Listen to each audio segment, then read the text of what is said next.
와이프와 이야기하다 너무 궁금해서 글을 올립니다. 와이프도 동의한 상황이고 같이 보기로 했어요. 우선 본가는 25km, 처가와 저희 형 집은 2km 거리에 있습니다. 와이프는 전업이고 저는 대기업 생산직으로 일하고 있죠. 결혼 전부터 취중생이던 와이프는 4년제 대학을 나와 저와 결혼하느라 결국 취업을 못하고 그대로 전업주부가 되었습니다. 저는 공고 졸업 후 작은 영세업체에 다니다가 졸업장 별거 아닌 것 같아도 살다 보면 모를 일이에요. 등록금 대줄 테니 꼭 다녀요. 라고 형수님이 말하기에 직장을 그만두고 전문대를 나왔습니다. 이후 마침 전공과 맞는 대기업 생산직에 인맥을 통해 운 좋게 합격해서 다니고 있죠. 이 부분에서 장인 장모님은 계속해서 아깝다. 우리 딸이 너무 아깝다. 하고 말씀하시는데 저는 이 점이 이해가 되지 않습니다. 와이프는 당연히 당신들 딸이니 그렇게 생각할 수 있다 하고요. 그리고 저희는 아이가 셋입니다. 8살, 7살, 5살로 딸 아들입니다. 그래서 지금까지도 거의 매일 장인어른과 장모님 그리고 처제가 저희 집에 와서 아이들을 같이 돌봐주십니다. 솔직히 감사하지만 불편할 때도 있습니다. 그런데 와이프는 이 부분을 너무 당연하게 생각하며 본인 식구들한테 잘하라고 합니다. 그리고 제가 불편할 게 뭐 있냐고 하네요. 오히려 장모님이 차려주는 밥만 먹고 육아도 안 하는데 뭐가 힘드냐고 합니다. 본가도 멀지 않은데 시골이라는 이유로 1년에 명절 2번밖에 가지 않습니다. 갈 일이 있으면 저만 가고 있어요. 그런데 갈 때마다 늘 형수님이 와 계시니 가끔 민망할 때가 있습니다. 그래서 같이 가자 얘기해보면 가고 안 가고는 내 마음이야. 형님이야 가고 싶으니 간 거고 나는 안 가고 싶어서 안 가는 거야. 이게 지금 강요할 일이야? 하고 오히려 짜증을 내기에 항상 제가 지고 들어갑니다. 명절 전날은 처가에서 음식 만들고 준비를 싹 다 해놓은 후 저녁을 먹고 본가로 가고 있습니다. 참고로 와이프가 장녀이고 동생 둘은 미혼이에요. 아무튼 그렇게 본가에 가면 9시쯤에 도착하고 그 시간이면 형수님이 준비를 다 하고 집에 가서 자고 온다고 집으로 가십니다. 그러고는 다음날 새벽 5시쯤에 오시죠. 저는 이게 너무 죄송한데 와이프는 우리는 가서 잠까지 자잖아. 뭐가 죄송해? 자는 게 몇 배는 더 힘들어. 하고 말합니다. 와이프가 추가하라고 해서 말씀드리자면 일부러 그러는 게 아니랍니다. 제가 생산직이라 명절 전날 일할 때도 있는데 남편 없이 시댁 가서 전 부치는 게 말이 되냐고 하네요. 혹시나 해서 한 가지 더 말씀드리자면 제가 명절 전날 항상 근무하는 건 아닙니다. 아무튼 저는 처갓집에 항상 감사하고 죄송한 마음인지라 용돈도 매달 드리고 처제 처남에게도 후하게 쓰고 있습니다. 그런데 정작 저희 본가는 그렇지 못합니다. 명절에도 형한테 주는 건 회사에서 나온 스팸 세트가 전부죠. 이것도 와이프가 추가하라는데 그 집은 맞벌이라 돈을 잘 버니 받는 거에 연연하지 않을 거라네요. 지금 당장 생각나는 건 이 정도인데 발달은 저희 큰 조카가 이번에 고3입니다. 그런데 회사 형들께 이야기를 들어보니 고3이 예체능이면 입시 자체에도 돈이 엄청 든다 하더라고요. 그래서 이번에 용돈으로 100만 원을 주겠다 했다가 대판 싸우게 되었습니다. 저희 결혼할 때 형님 집에서 200을 주셨는데 그건 본인이 받은 게 아니다. 첫째 아이를 낳고 아기용 세탁기를 사주신 건 첫째 조카한테 원래 그 정도는 다 한다. 그리고 4년 전 식세기를 사주신 것도 본인은 원치 않았다. 사주고 싶어 사주면서 부담을 준 거다.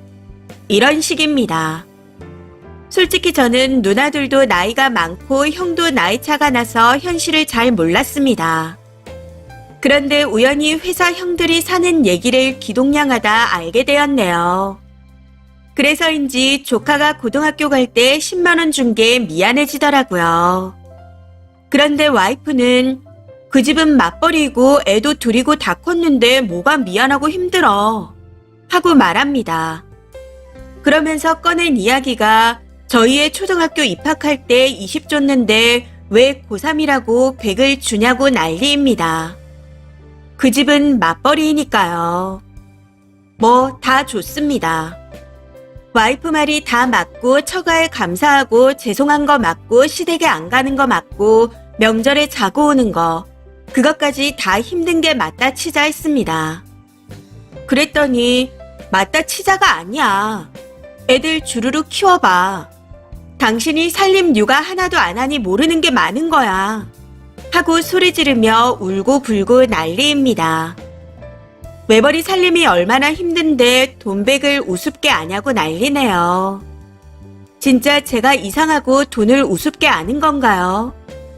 와이프가 원해서 또 추가하자면 와이프는 저희 지역에서 가장 상위권 대학의 외국어 학과를 나왔고 졸업 후 2년간 그 나라에서 취업을 했었습니다.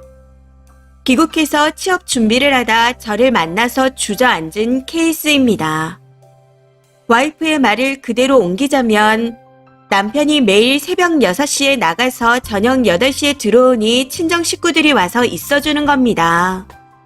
주말이면 남편이 혼자 쉬라고 친정에 가서 1박 하고 오는데 그때 남편이 시골에 가는 거고요. 그리고 형님이 자주 가는 건 뭔가 더 받은 게 있는 거 아닐까요? 결혼 전 상황을 제가 어찌 알겠습니까? 시어머니 역시 만날 때마다 형님과 비교하면서 맞벌이를 종용하십니다. 그런데 어느 며느리가 가고 싶을까요? 옆에서 알아고 살게 놔두라며 말리는 척하는 형님도 짜증납니다. 저라고 집에만 있고 싶을까요? 하고 말하네요. 이 부분은 저도 인정합니다. 그래서 어머니께 늘 주의드리고 당부를 드리지만 명절, 생신, 어버이날 등등 자꾸 말을 흘리십니다. 뭐 이 정도의 내용이고 일요일부터 이야기하다 어젯밤 합의하고 같이 적었습니다.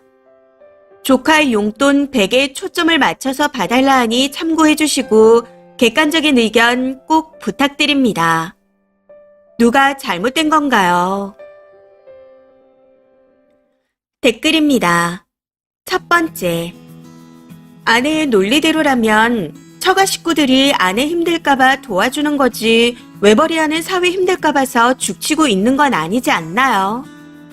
맞벌이든 아니든지 상관없이 받은 게 있으면 더 많이는 아니더라도 비슷하게는 돌려줘야죠. 그리고 그렇게 집에 눌러앉은 게 억울하면 지금이라도 나가세요. 취업 대신 결혼을 선택한 건 본인 아니었나요? 그게 다 남편만의 책임인가요? 남편분, 생각을 해봐요. 맨날 져주고 처가에만 용돈 주고 납작 엎드리니 더 그러는 게 아닌 건지. 전체적으로 아내가 참 얌체다 싶네요. 누군들 시댁에 가고 싶을까요? 어느 집에 꼭 잘해야 할 필요는 없지만 그래도 사람이 어느 정도 선이라는 게 있는 겁니다. 조카 대학 가는데 그럼 10만 원 줄 건가요?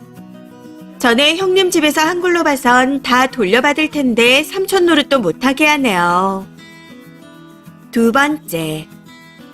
돈은 님이 벌어서 먹여 살리는데 처갓집 떨거지들은 대리 사이 얻은 줄 알고 안합 무인이네요. 평생 백수 딸이 뭐가 아깝다는 거죠. 님이 너무 온순하니 처갓집 떨거지들이 우습게 아는 겁니다. 밥도 장모가 애들도 장모가 봐주는 거라면 와이프는 돈이라도 벌어야 정상 아닌가요? 그리고 뭐 잘났다고 독박 가장하는 사위한테 지랄이래요. 세 번째. 와이프가 양아치네요. 지금 아이들 나이면 충분히 맞벌이 가능해요. 근데 그 아내분 맞벌이 안 할 것 같아요. 말로는 내가 좋은 대학 나와서 너 때문에 이러고 산다 하지만 막상 나가서 일하라고 하면 절대 안 할 겁니다.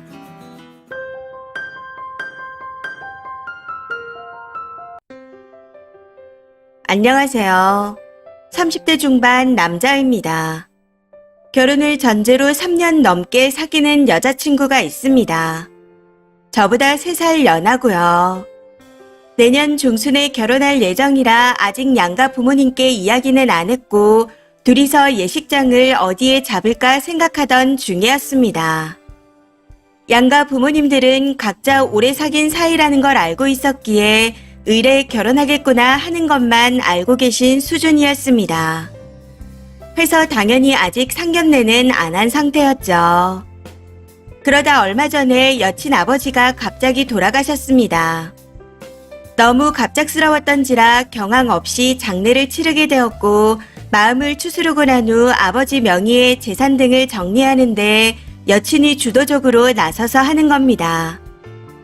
아버님이 다니던 회사며 거래하던 은행을 찾아다니며 전부 처리하더라고요. 제가 알기로는 고인의 배우자가 1순위 상속자로서 모든 재산 등을 상속받는 걸로 알고 있습니다. 때문에 여친이 하던 그 모든 일들은 어머님이 처리해야 한다고 알고 있었고요. 근데 여친이 회사에 휴가까지 내면서 다니는 걸 보고 뭔가 이상하다는 생각에 물었더니 부모님이 이혼하신 상태였다 하는 겁니다. 해서 여친 어머님이 상속자가 될 수 없어 여친과 여친 남동생이 공동 상속인으로서 모든 걸 정리해야 한다 하더군요. 문제는 여친과 3년 넘게 사귀면서 부모님이 이혼했다는 말을 들은 적이 단 한 번도 없었다는 겁니다. 아버님 이야기를 별로 안 하긴 했었지만 아예 안 한 것도 아니었고 따로 산다는 얘기도 하지 않았었죠. 해서 언제 이혼하셨냐 물었더니 제가 여친과 알게 되기 몇 달 전쯤 이혼하셨다는 겁니다. 황당해서 그동안 왜 얘기 안 했냐 다시 한번 물었더니 말할 기회나 상황, 타이밍이 없어서 여태 안 한 것뿐이지 속이려던 건 아니었답니다. 일상적인 얘기를 하다가 뜬금없이 우리 부모님 이혼하셨어 라고 얘기하는 것도 웃기지 않냐 하는데 어이가 없더라고요. 여친은 끝까지 속일 이유도 없고 속이려 했던 건 더더욱 아니었다고 합니다. 그러면서 제가 결혼식장을 알아보자 말하기에 진지하게 결혼 생각을 하는 것 같아 이젠 얘기를 해야겠다 싶어 얘기하려 했었답니다. 그랬는데 갑작스럽게 아버님이 돌아가신 거라네요. 여친 부모님이 이혼하긴 하셨어도 여친과 남동생은 계속 아버님과 왕래를 해왔고 상견례나 결혼식에 아버님도 참석하실 예정이었다고 합니다. 이혼 사유는 자세히 얘기하진 않지만 아버님의 폭언으로 가족들이 너무 힘들었다고 하네요. 이혼 후 많이 미안해하시며 먼저 손을 내밀어 주셔서 그나마 여친 남매가 왕래를 했던 거랍니다. 이 모든 사실을 알게 된 후 저는 좀 많이 당황스러웠습니다. 여친 집이 이혼 가정일 거라고는 생각지도 못했거든요. 참고로 말씀드리자면 여친은 사랑을 많이 받고 자란 티가 나는 사람이었습니다. 스스로 자존감이 높지만 베풀 줄 알고 책임감도 강한 사람이고요. 저와 대화하다 부모님 관련 얘기가 나오면 아주 자연스럽게 우리 아빠도 그러셨는데 이런 식으로 얘기하곤 했었기에 상상조차 못한 일이라 어떻게 해야 할지 모르겠습니다. 더 큰 문제는 저희 부모님이 좀 많이 보수적이셔서 여친 부모님이 이혼했었고 여친이 이혼 가정에서 자랐다는 걸 알게 되면 결혼을 반대하실 것 같다는 겁니다. 어차피 여친 아버님은 돌아가셨으니 저희 부모님께는 그냥 이혼 사실을 숨기는 게 맞는 걸까요? 아니면 솔직하게 말씀드리고 설득하는 게 맞을까요? 정말 혼란스럽습니다. 만약 아버님이 돌아가지 않으셨고 결혼 후에 여친이 저에게 부모님의 이혼 사실을 얘기했다면 그건 사기 결혼이었겠죠. 여친에게 저희 부모님께는 이혼 사실을 숨기자 했더니 왜 그래야 하냐며 본인은 그런 사소한 걸 숨기고 싶지 않답니다. 만약 아빠가 돌아가시지 않았다 하더라도 당연히 얘기했을 거라며 아빠가 돌아가신 김에 숨기자는 게 무슨 말이냐. 그럴 거면 차라리 결혼을 하지 말자 라고 하며 화를 내고 있습니다. 저희 부모님께 얘기 안 하기 위해서는 여친과 말을 맞춰야 하는데 이 상황을 어떻게 해야 할까요? 너무 혼란스러워서 어떻게 해야 할지 모르겠습니다. 댓글입니다. 첫 번째. 다 커서 이혼한 건데 그게 이혼 과정에서 잘한 건가요? 그럼 이젠 여친 아버지가 돌아가셨으니 앞으로는 아빠 없이 자랐다고 짓거리겠네요. 두 번째. 이혼 가정이라 반대하실 것 같다고요? 맞아요. 반대하실 테니 여친을 놓아주세요. 이렇게 멍청한 사람은 또 처음 봅니다. 이혼 가정도 흠이니 이젠 아빠조차 없는 건 대역죄겠네요. 이혼했다고 지 여친 은근히 내리치며 비밀로 하자니 미친 거 아닌가 싶어요. 여자분이 이 글을 꼭 보셨으면 좋겠습니다. 그러면 당신은 여자를 차버린 나쁜 남자가 아닌 여자에게 차인 비련의 남주인공이 될 테니까요. 여자분 꼭 이 글을 읽으시고 도망가시길. 세 번째. 여자친구분도 분명 잘못이 있습니다.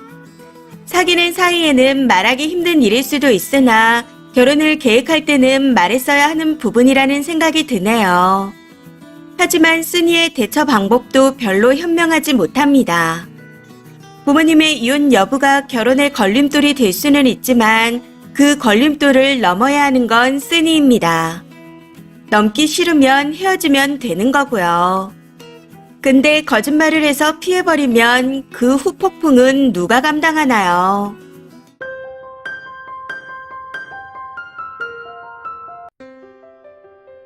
안녕하세요. 저희는 내년 6월에 결혼을 앞두고 있는 커플입니다. 둘 다 30대 중반이고 여느 커플들처럼 투닥거리고 싸운 적은 있었지만 이번처럼 이렇게 크게 싸운 적이 없어 당황스러운 마음에 글을 써봅니다. 저는 일을 시작하고 난 후 독립해서 쭉 혼자 살아왔고 여친은 부모님과 함께 살았습니다. 해서 연애 초반부터 데이트할 때 여친이 저희 집에 자주 왔었습니다. 그런데 이제 그게 조금 당연시돼서 항상 무슨 데이트를 하든 고맙게도 여친이 저희 집으로 오고 있어요. 저는 여친 동네에 3달에 한 번 정도 가는 것 같고요.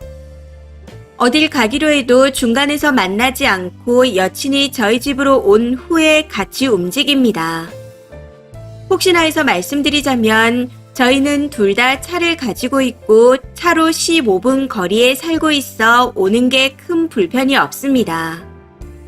이전에는 여친이 이 부분에 대해 불만이 조금 있던 상황이라 투닥거리긴 했었지만 크게 싸운 적은 없었습니다. 거기다 최근에는 집이 먼 것도 아니고 곧 결혼하기도 해서 그냥 져주는 게 낫다고 생각한다 하더라고요. 해서 요즘에는 이 문제로 다툰 적이 없었습니다. 아무튼 내년에 결혼을 앞두고 신혼집을 구해야 하는데 제가 경제적인 여건이 돼서 집을 구하기로 했고 여친은 혼수를 하기로 합의한 상태입니다. 문제는 지금 사는 집이 전세인데 2달 후에 전세가 만기돼서 이사를 가야 한다는 겁니다. 그런데 여친은 다음에 제가 이사갈 집이 당연히 신혼집이라 생각해서 같이 사는 걸로 알고 있더라고요. 반대로 저는 앞으로 결혼하면 쭉 같이 살아야 하기에 조금만 더 혼자 사는 걸 누려보고 싶다는 입장입니다. 해서 같이 사는 건 결혼식을 한 그날부터 시작하자 했습니다. 그랬더니 여친이 아주 난리가 났네요.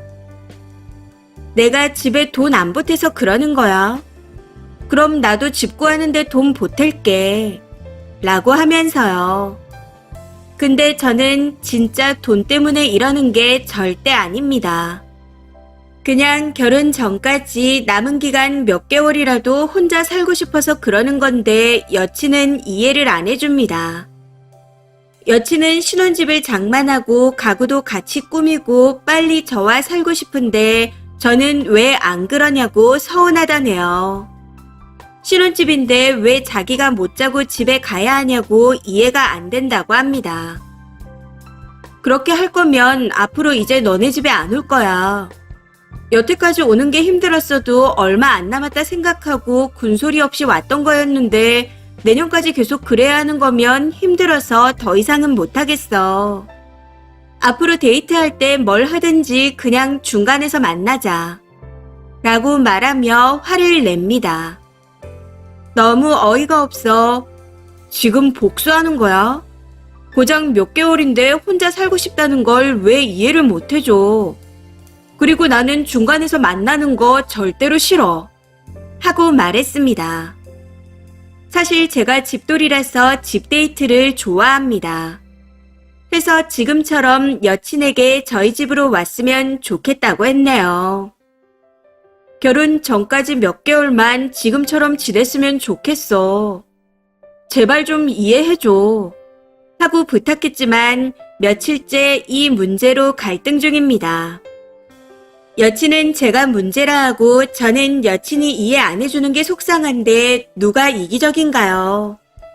이 문제로 헤어지자는 말까지 나오고 있는 상황이라 더 답답할 뿐입니다. 추가로 저는 예전부터 혼전 동거하는 걸 별로 안 좋게 생각했습니다. 그래서 혼전 동거는 아닌 것 같다 말했더니 여친은 결혼식이 얼마 안 남았는데 이게 무슨 혼전 동거냐고 하네요. 대화로 풀어보려 해도 계속 도돌이표라 답답한 마음에 글을 씁니다.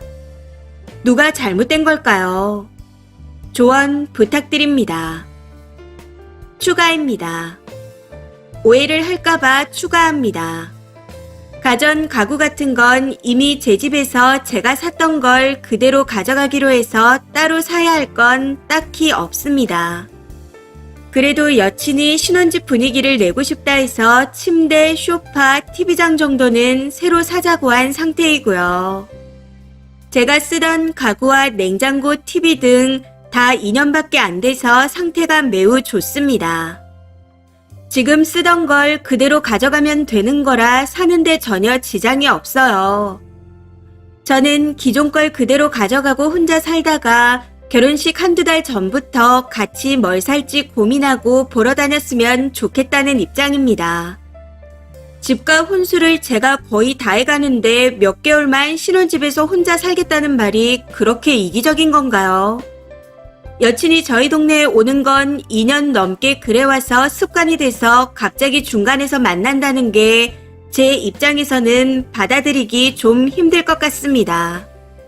해서 이건 양보를 못할 것 같아요. 댓글입니다. 첫 번째.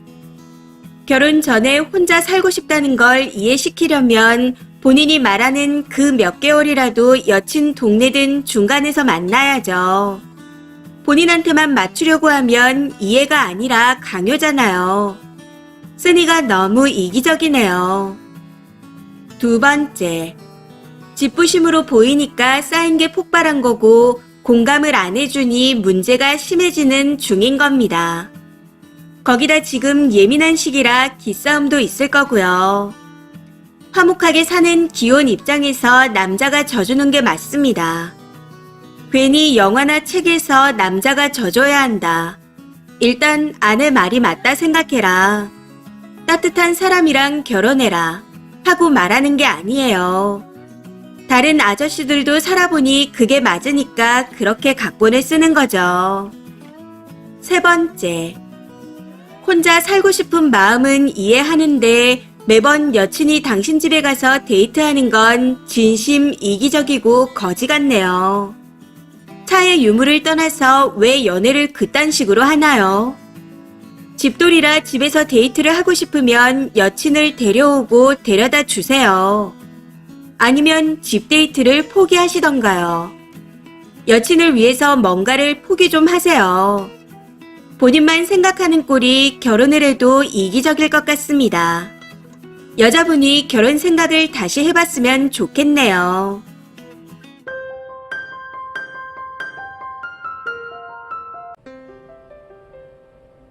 저희 오빠네 아이가 현재 5살인데 뭐가 그렇게 싸가지가 없는지 너무 꼴보기가 싫습니다.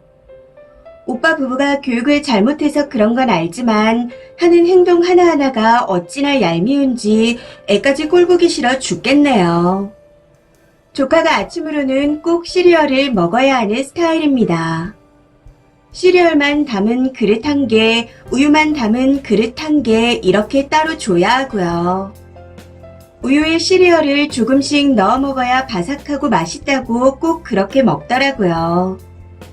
해서 시리얼만 담은 그릇에 우유를 조금씩 부어 먹으면 안 되냐 물었더니 우유에 시리얼을 퐁덩 담그는 게 기분 좋다 하더군요. 오빠와 새언니는 그걸 또 그대로 다 들어주고 있고요. 문제는 밖에 나가서도 그 지랄을 한다는 겁니다. 뚜껑을 뜯어먹는 컵으로 된 시리얼을 주문하니 컵 시리얼과 팩 우유 1개가 나왔는데 그걸 보고 그릇을 2개 가져오라 하더군요. 아니면 안 먹는다고 빽빽대고 난리가 났고 그걸 보고 결국 새언니가 그릇 2개만 달라고 직원한테 부탁했습니다. 그렇게 그릇을 2개 얻어와서 시리얼과 우유를 각각 담아주니 조카가 웃으면서 합격! 딱 이렇게 말하는데 그때 처음으로 애가 웃는 게 이렇게 꼴보기 싫을 수도 있구나 하는 걸 느꼈습니다. 또 뷔페에서는 접시를 치우는 종업원을 불러 키위를 가져오라 한 적도 있었습니다. 엄마와 제가 여기서는 그러는 거 아니야. 우리가 직접 가져오는 거야. 하고 말했지만 전부 쌩까고는 아저씨 빨리 키위 가져오라고 라고 하며 소리를 질러댔습니다. 그걸 본 새언니와 오빠는 애가 아직 몰라서 그런 거니 그냥 내버려두라 하더라고요. 다른 식당에선 아기 밥과 계란 프라이를 시켰는데 계란 노른자가 아주 조금 반숙이었습니다. 노른자를 터뜨려서 구운 계란 프라이였고 그냥 속이 감동난 정도로 촉촉한 정도였죠. 그런데 그걸 보고 안 익은 건 안 먹는다 소리를 지르더니 다시 해오라고 또 난리가 났습니다. 이때도 다시 해올 때까지 계속 울어대더라고요. 사실 가끔씩 식당에 같이 가는 수준이거나 어쩌다 가족이 모여서 밥을 한두 번씩 먹는 수준이라면 꼴보기 싫지만 그냥 넘어갈 수 있다 생각합니다. 문제는 오빠 부부가 맞벌이라 아이가 어린이집을 마치고 3시쯤에 돌아오면 저희 엄마가 오빠 부부가 퇴근할 때까지 집에서 애를 봐준다는 겁니다. 하루는 제가 휴가를 내고 쉬고 있는데 어린이집에 다녀온 조카가 갑자기 효자손으로 저를 쿡쿡 찔러대며 우리 엄마 아빠는 일하는데 고모는 왜 일 안 해? 빨리 일하러 가. 하고 말하더라고요. 해서 쉬는 날이라 설명했더니 우리 엄마 아빠만 일하잖아. 고모도 일하러 가. 하면서 또 쳐 울더라고요. 진심 한 대 지어받고 싶은 걸 참느라 고생 좀 했었네요. 거기다 본인이 할 수 있는 것도 할머니 이거 해줘 하면서 불러댑니다. 사탕 봉지를 뜯는다거나 조카 전용 빨대 달린 물컵이 있는데 바로 옆에 있는 것도 가져오라고 할머니를 시킵니다. 그럴 때마다 엄마가 땡땡아 이건 땡땡이가 혼자 할 수 있잖아 하고 교육을 시키지만 아무런 소용이 없습니다. 빨리 뜯어줘. 땡땡이는 애기잖아. 하고 말하는데 이러는 것도 영악하게 보여 너무 싫습니다. 또 조카가 당근을 싫어합니다. 하루는 엄마가 칼국수를 해서 안에 있는 당근을 빼고 면만 건져줬더니 잘 먹더라고요. 그런데 제가 밥 먹을 때 칼국수에 당근이 들어있는 걸 보고 아까 본인이 먹은 칼국수 국물에도 당근이 있었냐며 그 자리에서 토하는 척을 하는 겁니다. 당연히 토하진 않았고요. 문제는 그 이후 오빠와 새언니한테 엄마랑 제가 싫어하는 당근을 억지로 먹였다고 거짓말까지 했다는 겁니다. 애가 너무 버릇없어 저와 엄마가 자주 혼내는데 그렇다고 소리를 지르거나 흥분해서 격하게 혼내진 않습니다.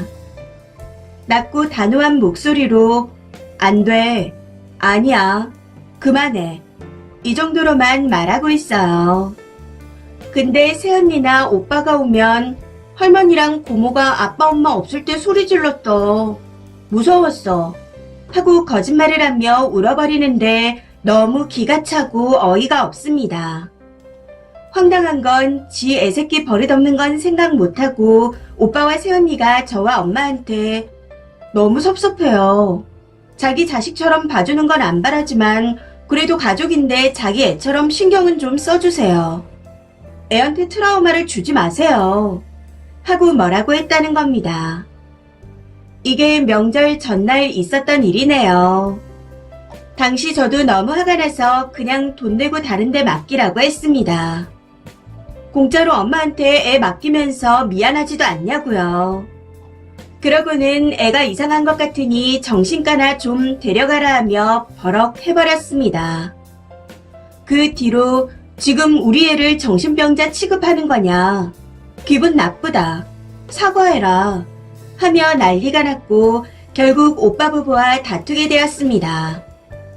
이후 기분 나쁘다며 추석에 오지 않겠다 하고는 집으로 가버리더군요. 엄마도 저도 마음을 단단히 먹고 알았으니 제발 오지 마라 하고는 현관 비번을 바꿔버렸습니다.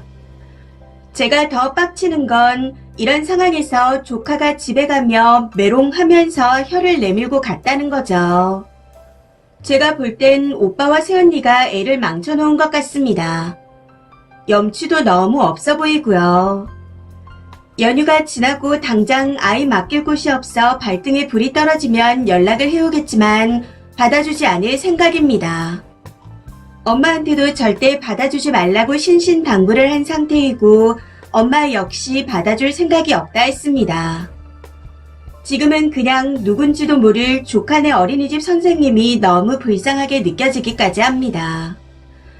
3년 뒤 들어가게 될 조카의 초등학교 담임 선생님도 불쌍하다는 생각이 들고요. 집에서도 저러는데 밖에선 오빠 부부와 조카가 얼마나 진상일지 안 봐도 뻔하니까요. 엄마도 저도 마음을 굳게 먹은 상태라 앞으로 조카를 봐줄 일은 없겠지만 너무 짜증나는 마음에 하소연이라도 해보고자 글을 써봅니다. 댓글입니다. 첫 번째. 우리 조카도 이래요. 계란말이 안에 버섯이 들어간 걸 다 먹어놓고선 나중에 버섯이 들어갔다는 걸 알고 갑자기 화장실에 가서 억지로 토하더라고요. 저도 애 엄마지만 저런 아이들은 부모부터가 좀 이상한 경우가 많은 것 같습니다. 저희 조카도 그 부모가 별나거든요. 두 번째. 저는 애들 특유의 그 영악함이 너무 싫어요. 누가 초콜릿을 가지고 있으면 그 앞에 가서 와, 초콜릿이다. 나 그거 무슨 맛인지 아는데. 이거 안에 땅콩 들어있잖아. 하면서 줄 때까지 빤히 쳐다보고 몸을 베베 꼬면서 기다리는 그런 거요. 그리고 뜬금없는 행동을 하면서 웃어대고. 말로 표현은 못하겠는데 짧은 생각 안에서 머리를 굴리는 게 다 보이는 그런 영악함이라고 할까요? 그런 게 좀 싫더라고요. 세 번째. 저게 아동학대입니다. 애를 사회 구성원으로서 기능을 못하게 만드는 게 아동학대죠. 오냐오냐해서 애를 쓰레기로 만들어놨네요. 저런 애들이 20살 먹고 밖에 나와 남의 집 귀한 자식 때리고 삥 뜯고 범죄를 저지르는 겁니다. 이번 사연은 여기까지입니다. 시청해주셔서 감사합니다.